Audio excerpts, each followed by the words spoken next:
Bueno, vamos a ver, no sé si me estáis viendo, porque como es la primera vez que yo hago esto, pues no tengo ni idea. Así que si me pudierais hacer algún comentario por escrito para que yo pudiera saber si estáis ahí al otro lado, pues sería maravilloso. Si no, me voy a quedar aquí, pues esperando a ver si funciona esto, porque la prueba que hice ayer, pues no funcionó muy bien. Bueno, hay un ojito ahí que me está diciendo que hay una persona viendo esto. Ah, es mi mujer, qué bien. Vale, perfecto, ya tengo la primera participante. Vale, vamos a esperar un poquito hasta que se hagan las 7, que creo que quedan, pues, queda un minuto. Y como he dicho antes, voy a primero a contextualizar un poco la charla, contándoos un poquito de qué va en estos juegos literarios. Y después, ya si queréis, me podéis hacer todas las preguntas que queréis. No sé si estoy así de blanca, porque la cámara la luz que tenemos es así, o porque como hace tanto tiempo que no nos da el sol, nos estamos convirtiendo todos en sábanas. Vale, bueno, vamos a esperar un poquito más. Veo que hay gente.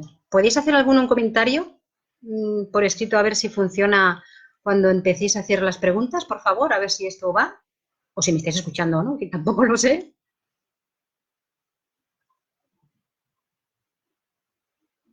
Veo muchos ojitos.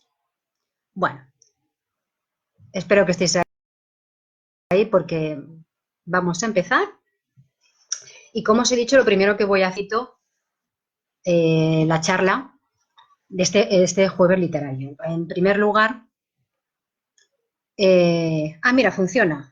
Hola, mira, vale, qué bien, estáis ahí, estupendo. Hola a todas. Muchas gracias por venir aquí. Bueno, como he dicho, primero voy a contextualizar un poquito la charla, pero antes de nada quiero dar las gracias a la FLGTB, a la Federación Estatal de Lesbianas, Gays, Trans y Bisexuales, y sobre todo en especial a su grupo de cultura y por extensión a todas aquellas y aquellos que han hecho posible estos jueves literarios y también muy especialmente el espacio Arcoiris, que es un espacio de encuentro, divulgación, de formación sobre recursos y acerca de la realidad LGTBI. Muy especialmente quiero enviar un abrazo al grupo, a los compañeros y compañeras del grupo Lambda Valencia, que es donde en un principio estaba previsto que se realizara el segundo encuentro de literatura lésbica en Valencia, que sé que han trabajado mucho y muy bien para que pudiera realizarse. Estoy segurísima que todo esto pasará y que todos y todas volveremos a reencontrarnos en esa ciudad tan bonita. Bueno, como he dicho, voy a contextualizar un poquito la charla.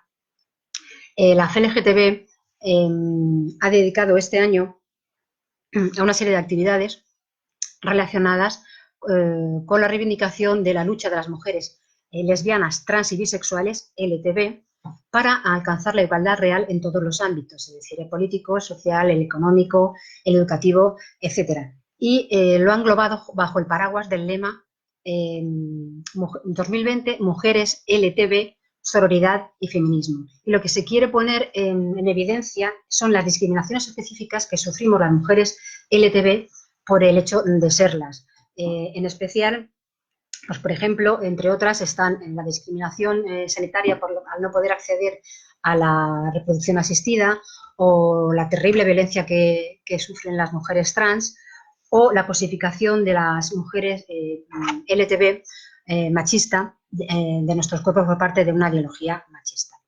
Yo lo que voy a hacer es lanzar un par de cuestiones un poquito para encauzar un poquito la conversación, independientemente de que después me hagáis las preguntas que queráis acerca de mis novelas. Y la primera cuestión sería que si en pleno siglo XXI, en el año 2020, este tipo de acciones de reivindicaciones siguen siendo necesarias. No sé si vosotras y vosotros habéis escuchado la típica pregunta que se nos viene haciendo desde el año 2005, desde que se aprobó el matrimonio igualitario, que es ¿qué más queréis? Si habéis alcanzado la igualdad, ¿no? Ya podéis casaros, ya podéis adoptar. Bueno, creo que tienen un pequeño desajuste entre lo que es la igualdad real, la igualdad legal y la igualdad real. Y hay que recordar que las compañeras trans no han alcanzado esa igualdad legal, igual que lo podemos haber hecho las mujeres lesbianas y bisexuales. Y mi opinión es que, por supuestísimo que sí, estas reivindicaciones siguen siendo absolutamente necesarias. Y tristemente la realidad nos está dando la razón con el resurgimiento o el rebrote de estas ideologías cavernarias de derecha y de ultraderecha que, si por ellos fueran, nos devolverían de una patada a esa condición infame de ciudadanas y ciudadanos de segunda que durante demasiado tiempo ostentamos en este país. Así que sí, es absolutamente necesario que se siga estando al pie del cañón, porque no podemos ni debemos bajar la guardia en ningún momento, porque no debemos dar ni un paso atrás y porque debemos insistir en reivindicar nuestros derechos, porque no son ni más ni mejores que el resto de la población heterosexual, sino simplemente eso, los mismos. Y ya por entrar ya un poquito más en el terreno de este jueves literario para enlazar la cuestión acerca de la visibilidad y la literatura. Es decir, si sigue siendo igualmente necesario que haya una representación de las mujeres LTB, porque este es el tema de este jueves literario, en la ficción, en este caso en los libros, que es lo que a mí me toca de primera mano. Es decir, es como si dijéramos, bueno, es que no estamos ya suficientemente representadas, porque ya sabéis aquello de ni una serie de televisión sin su lesbiana. Pero mi pregunta es, ¿estamos correctamente representadas de la forma adecuada o si siguen repitiéndose esos tópicos acerca de nuestra condición que más que ayudar estén perjudicando? No estoy opinando en este sentido, simplemente estoy dando mi opinión, por si queréis dar la vuestra. Y mi opinión es que sí, esa representación debe seguir dándose, siempre orientada a naturalizar y a integrar lo que somos, porque realmente no somos más ni menos que cualquier otra persona, independientemente de su orientación afectivo-sexual.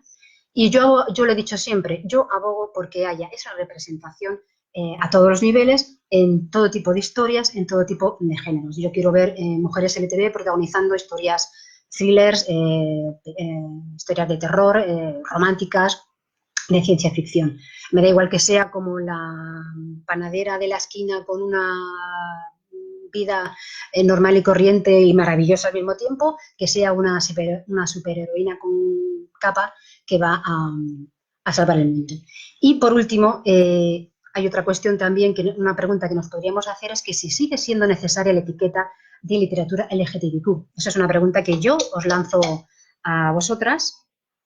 Esta es mi ayudante Miriam, que está desde WhatsApp del grupo de cultura de la FLGTB, que me está ayudando para controlar un poquito vuestras preguntas, que no se me pierda ninguna. Bueno, la cuestión es esa. ¿Sigue siendo necesaria una etiqueta para la literatura LGTBIQ, ya en general, y no solamente LTB? ¿Eso nos convierte en un gueto o nos ayuda a esa visibilidad? Yo siempre he defendido la presencia de etiquetas por un mero y simple cuestión de encontrar y ser encontrado. Y siempre pongo el mismo ejemplo. Si yo quiero leer algo sobre ciclismo, me voy directamente a la estantería donde sé que va a estar los libros, en este caso, las películas o lo que sea, relacionadas con ese tema.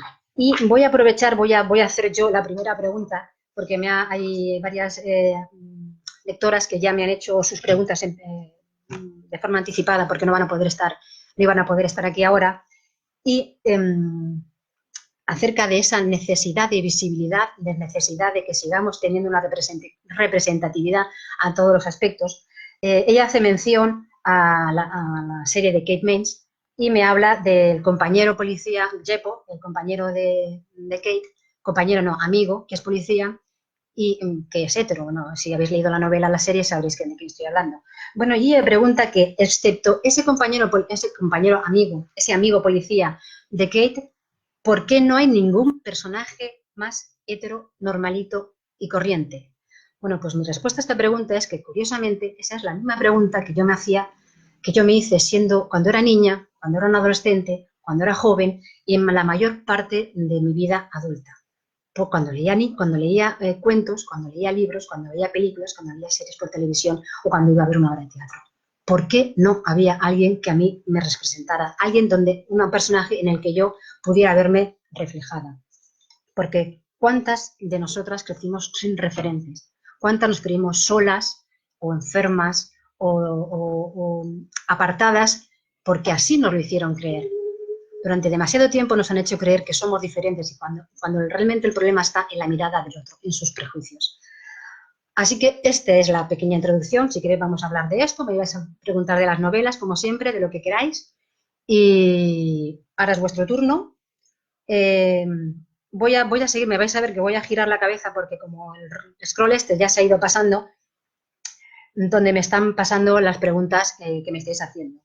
Bueno, Araceli dice que sí debería seguir dándose esa visibilidad, siempre y cuando no se sigan repitiendo los estereotipos de la mujer lesbiana, que inclusive nosotros mismos difundimos. Habría que ver, sí, tiene razón que sí que debería seguir dándose esa visibilidad. Esos estereotipos en realidad solamente son negativos cuando queremos hacerlos negativos. Yo recuerdo que en los años 50, sobre todo aquí no en España, pero sí en Estados Unidos, pues en la película siempre aparecía la típica lesbiana mala. O sea, la lesbiana, no sé si habéis visto el asesinato de la hermana George, que eso es terrible. Bueno, era el típico personaje que usaban su orientación afectivo-sexual para convertirla en alguien malvado. Ese es el problema de los estereotipos, que lo utilicen como excusa para construir un personaje negativo, cuando no debería ser así, evidentemente. Vale, otra de las preguntas que me hacían también, creo que voy a responder primero la pregunta que seguramente todas vais a hacerme, que es si voy a continuar con la serie de Kate Mains. Sí, voy a continuar con la serie, pero no va a ser ni en el corto ni en el medio espacio de tiempo. O sea, voy a tardar, va a tardar bastante. Si me habéis seguido en las redes, sabréis que recién acabo de salir de un largo periodo de bloqueo creativo.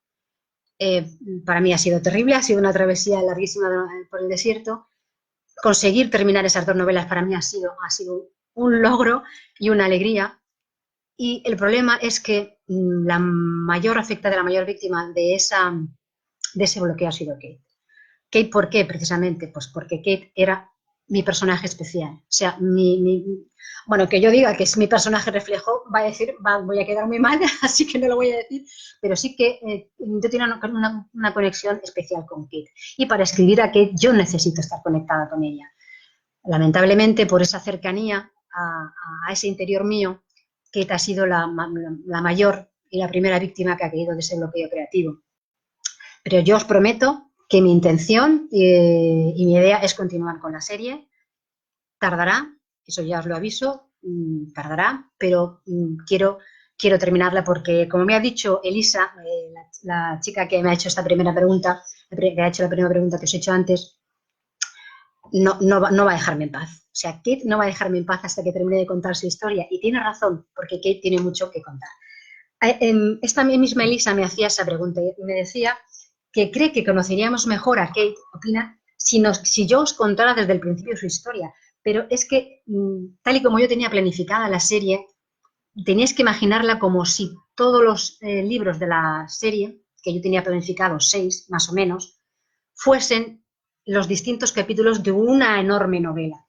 Y en esa, digamos, seriación, si se puede decir esta palabra, iba a contar en el tercer libro quién era esa Kate previa a estos 2 primeros libros que están publicados. Se han estado publicitando este del primer caso de Cayman, forma parte de una serie. El segundo es Los hilos del destino, después hay también una antología de relatos que podéis encontrarla aparte de ello.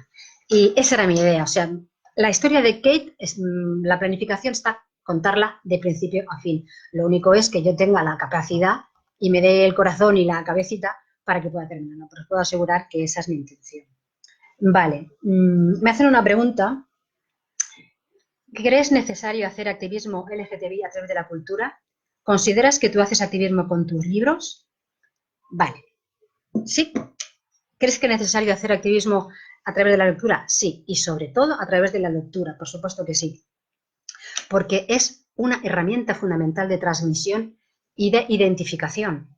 Yo os lo he comentado antes, si yo con 6 años hubiese leído un cuento en el que yo me hubiese visto reflejada la niña que era entonces a la que a los 8 añitos yo ya me había enamorado de mi primera chica. ¿Dónde estaban esas esos personajes en los cuentos o en los libros de aventura. ¿Dónde estaban esas chicas lesbianas como yo? Hablo de lesbiana porque en mi realidad hay chicas lesbianas, trans, bisexuales, sirve igual. No lo encontraba en ninguna parte. Quizás me hice escritora o esa creatividad que yo buscaba afuera la procuré dar yo a mi vez. Y sí que hago activismo con el libro. Sí, sí, sí. No de una forma estentoria de decir, voy a poner un cartelito aquí, yo soy lesbiana, me reivindico, sino a través de los actos de mis personajes. Porque realmente, por ejemplo, lo que cuenta Kate, pues hombre, es una mujer una chica, pobre chica descarriada de la vida, que lo ha perdido todo y que se ha hundido en el sexo y las relaciones efímeras, etcétera. Pero sí que puedo hacer, eso no sería la parte de activismo propiamente dicha, pero sí que lo sería cuando dice o cuando afea una conducta hipócrita en uno de los personajes o cuando deja caer ciertos comentarios. Así sí que hago activismo. Y sobre todo hay una obra mía, que Elisa frente al mar, supongo que la conoceréis, en la que eso sí que es activismo puro y duro. Ahí sí que el núcleo de mi activismo está en esa novela.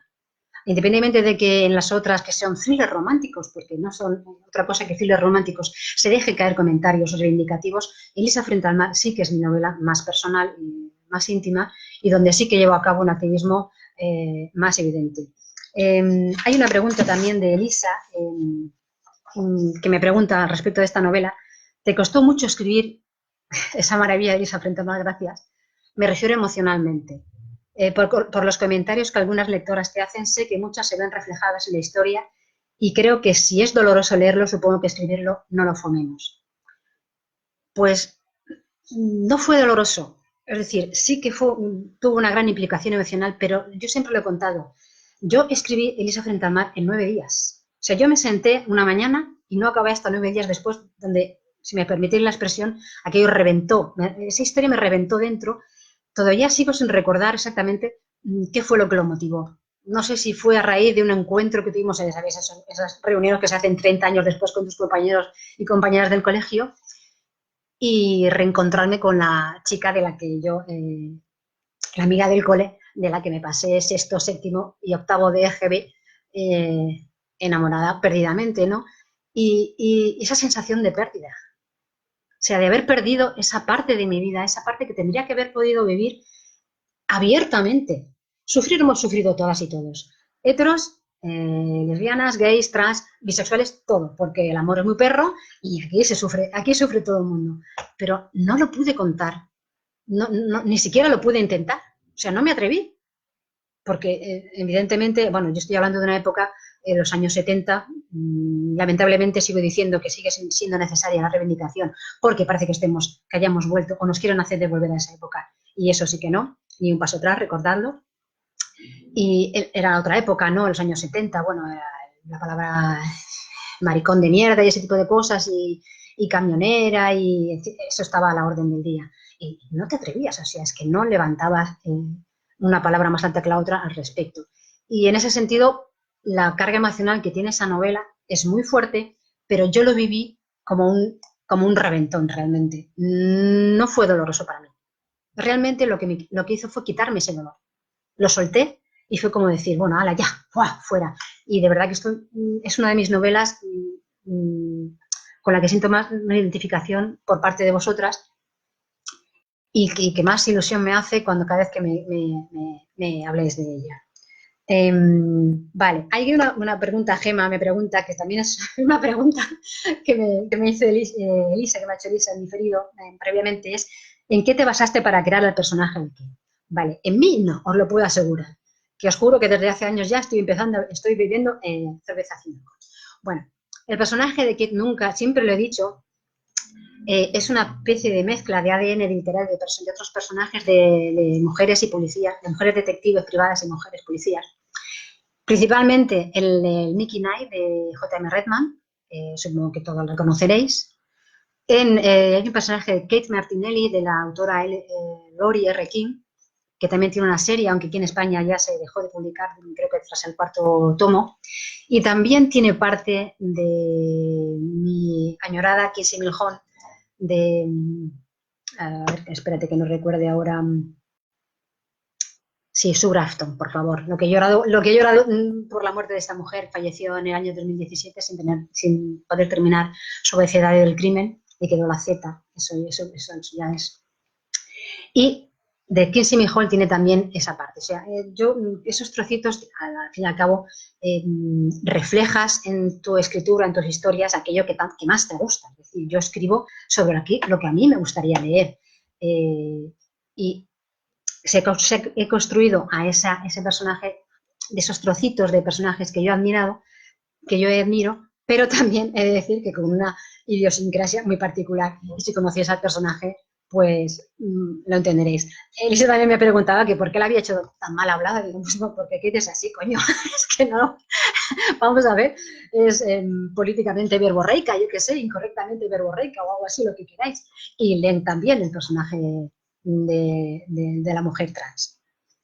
Bueno, hay otra pregunta, esta vez referida a mis otras novelas. En Tras la coraza y la perfección del silencio hay giro argumental en el momento menos pensado. Y dice, ¿qué te gusta a ti más eso que a mí la Coca-Cola? ¿No puedes resistir la tentación de no hacerlo? Pues no, la verdad es que no, porque como he dicho, me gusta mucho el thriller, me gusta mucho la intriga, la novela negra, y a mí me gusta que me sorprendan en las historias que leo o en las películas que veo. Me gusta ese giro que me diga, me cago en la leche, pues no lo he pillado. Y sí, me gusta más, no que la Coca-Cola, porque no me entusiasma la Coca-Cola, pero más que una buena cervecita frente al mar sí que me gusta hacerlo. A ver, tenía otra pregunta por aquí. Bueno, ya os he contestado acerca de que sí habrá tal. ¿Cómo es la realidad actual de la literatura lésbica y cuáles son sus perspectivas de futuro? Bueno, yo solamente puedo dar mi opinión personal. Quizás sois vosotras las lectoras las que podríais opinar más acerca de esto. ¿Cómo veis la literatura lésbica? Si tenéis facilidad para encontrar historias, si hay suficientes historias, hay suficiente variedad en cuanto a géneros, tramas de argumentos, si os parece apropiado o adecuado los enfoques que les estamos dando las escritoras que tenemos en nuestro cuerpo narrativo, en el 99,9% este tipo de historias. Y yo creo que la literatura lésbica va a seguir adelante. Yo creo que está con muy buena forma y muy buena salud, porque siguen surgiendo nuevas autoras que están haciendo historias muy maravillosas. Y creo que mientras vosotras estéis al otro lado de las páginas, nosotras estaremos a este lado del teclado para seguir escribiéndola. ¿Y cuáles son? Bueno, las perspectivas futuras son esas, que mientras estéis vosotras aquí, estaremos nosotras aquí a este lado. Vale, otra pregunta. ¿Se necesitan más espacios para visibilizar a las escritoras? ¿Crees que aún se cree que los escritores escriben para un público universal y que las escritoras escribís solo para mujeres? Sí, lamentablemente sí. Yo no sé si os habéis dado cuenta de que las mujeres siempre estamos constantemente en una plataforma de reivindicación. Yo soy de naturaleza pesimista y soy de las que piensan que vamos a tardar muchísimo, muchísimo, muchísimo en alcanzar una igualdad real, independientemente de la igualdad para las mujeres LTB, porque nosotras sufrimos una doble discriminación por ser mujeres y por ser mujeres lesbianas, trans y bisexuales. Y en ese sentido se tiene la idea de que las mujeres escribimos solamente para mujeres. No sé, yo le diría a esa gente que tiene ese prejuicio que lea nuestras historias, que lea nuestros libros y que nos digan después si escribimos solamente para mujeres o no. Y que si necesitamos más espacio para visibilizar a las escritoras. Bueno, vivimos en un mundo hiperglobalizado, hiperconectado, en el que tenemos una enorme ventana que es Internet, que es la red global, y en la que todas y todos buscamos nuestro pequeño huequito. No creo que sea una cuestión de visibilizar más, no espacios, sino que apoyos institucionales, apoyos oficiales en los que se impulse las obras, el conocimiento de las obras de las escritoras. Gemma pregunta si tras estos años de parón, ¿cómo volverá Kate en las nuevas entregas? ¿Cómo le habrá afectado? Pues esa pregunta me ha quitado mi sueño durante estos 4 años, porque primero pensé que la había perdido. No sé si alguna vez habéis tenido algo muy bonito en vuestra vida, que hayáis querido muchísimo, y de repente pues os hayáis levantado y ya no esté ahí. Pues eso me ha pasado a mí con Kate. Conforme pasaba el tiempo, más oscuro lo veía, de reconocer que yo llegó un momento en que realmente lo di ya por perdida. Yo dije, esta pobre chica, ya no voy a poder contar nada de ella porque había perdido esa conexión de la que os he hablado, esa conexión se había roto, ya no sentía a Kate dentro de mí. Y lo que me ha preocupado ya al final, cuando ya veía que sí que podía ir de Kate, sino en otras historias, era si iba a poder recuperar a aquella Kate, si iba a poder recuperar a la imbécil en su plenitud. Yo creo que sí, yo estoy optimista en ese sentido, creo que sí, que Kate volverá. De hecho, el relatito cortito que acompaña a la nueva edición del primer caso de Kate Mint, la de Gilipollas 2.0, es nuevo por completo, es decir, lo hice al final de este bloqueo creativo, lo escribí al final de este bloqueo creativo, en esos intentos que hago yo por recuperar al personaje, porque no está siendo fácil. Decídmelo vosotras, no sé si la Kate que habéis encontrado en Gilipollas 2.0, en ese relato cortito, es la misma Kate que estabais esperando, o incluso en esta nueva edición de Kate, que ha sido una revisión de pies a cabeza de la historia, porque llegó un momento en que no encontré otro modo de recuperar a Kate, de ir a por ella, que romperla, que destrozarla, que hacerla saltar por los aires y yo recomponerla desde la escritora que ahora era, de la escritora que ha surgido tras este bloqueo creativo por el que he pasado. A ver, otra preguntita que me han dicho. Bueno,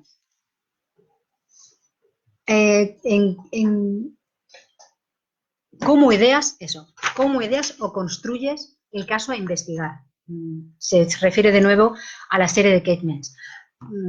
Madre mía, la realidad nos da, por desgracia, temas a porrillo. Yo sí que la planificación que yo tenía prevista era incidir o destacar temas de discriminación hacia colectivos más desfavorecidos, hacia las mujeres lesbianas, a la violencia de género.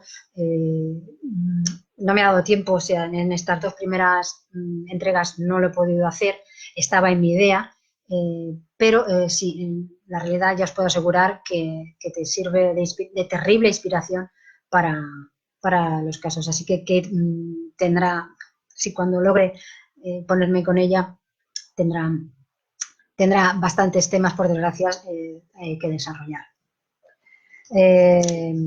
Otra pregunta es, ¿cómo influyen las nuevas tecnologías a las escritoras actuales en el tema redes sociales y piratería?